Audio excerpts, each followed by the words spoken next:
Pregnancy રહી ગયા પછી આ 8 બાબતો ખાસ ધ્યાનમાં રાખવા જેવી છે.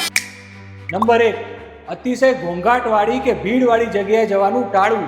2, તીખું સહેજે નહીં ખાવું. 3, ગુસ્સો સહેજ પણ ન કરવો. 4, જોરથી કે મોટા અવાજે બિલકુલ ન બોલવું. 5, અતિશય થાક લાગે ને એ પ્રકારનો શ્રમ ન કરવો. 6, બ્રહ્મચર્યનું પાલન કરવું. 7, શૌર્ય, ધૈર્ય અને પરાક્રમની પ્રેરણા આપે ને એવા પાત્રોની ગાથાઓ કે કથાઓ વાંચવી. અને ભય અને નકારાત્મક ભાવોથી બિલકુલ દૂર રહેવું. 8, સ્વચ્છ, સુઘડ અને આરામદાયક વસ્ત્રો પહેરવા.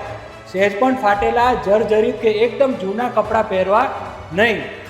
પ્રેગ્નન્સી રહી ગયા પછી જો આપ આ 8 બાબતોનું ખૂબ જ સરસ રીતે ધ્યાન રાખશો ને તો આપની પ્રેગ્નન્સીની જર્ની તો ખૂબ જ સરસ રહેશે, પણ સાથે સાથે આવનારા બાળક ઉપર ખૂબ જ સરસ પોઝિટિવ ઇફેક્ટ જોવા મળશે.